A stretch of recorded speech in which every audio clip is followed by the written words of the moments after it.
पानी आगे बढ़ गया था और आज खतरे के निशान से और भी बढ़ रहा है। यानी कि अगर कहें तो हायाघाट में पानी लगातार रफ्तार से बढ़ रहा है, जिस वजह से ये रेल मार्ग बंद है।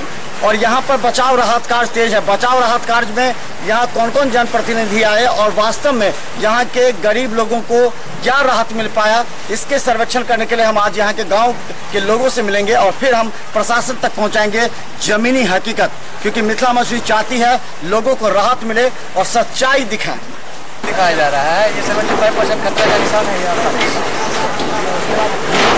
एक सूखा बढ़ता है, जैसे कि मैं आपको फोटो देखूँगा, पर डे एक सूखा बढ़ता है और ये खतरा लेवल पर आज पहुँच गया। ये पहले से ज़्यादा बढ़ा है। जी, तो क्या लगता है कि अगर ये लगातार बढ़ रहा है तो अब तो रेल मार्ग बंद ही रहेगा? हाँ, अभी रेल मार्ग बंद है। आसपास के गाँव में कितना पानी फैल रहा है? अभी आसपास के गाँव में ये 2-4 पंचायत है यहाँ पे गिलास क्रॉस करती है। अब तुम किस तरह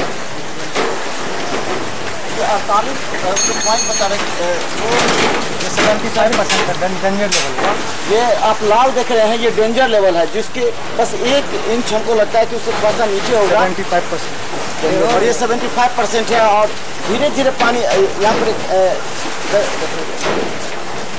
कितना स्थिति अपमान दिखाया जा रहा है। ये 75% खतरा। यहाँ से आप एक बार दिखाइए, हम आपको दिखाना चाहते हैं। देखिए यहाँ से किस तरह ये पुल को टच करता हुआ जो पानी है और इस पानी का जो रफ्तार है वो किसी भी तरह इस पुल को डैमेज कर सकता है। इस वजह से रेल प्रशासन ने यहाँ से रेल मार्ग को बंद कर दिया। पास के गाँव में ये 2-4 पंचायत है, यहाँ पे बिलासपुर पंचायत है और सिडनिया उड़निया सब में पानी बहुत ज़्यादा है और वहाँ का आदमी बहुत इस समय फंसे हुए हैं। देखिए वाटर मार्ग सब पे देखिए जो फंसा हुआ है।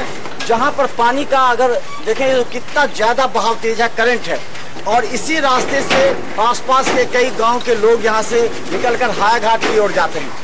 तो यहाँ कितना खतरनाक मंजर है यहाँ का हायाघाट के इस पुल का, वो हम आपको दिखा रहे हैं। एक जमीनी हकीकत और सच्चाई है।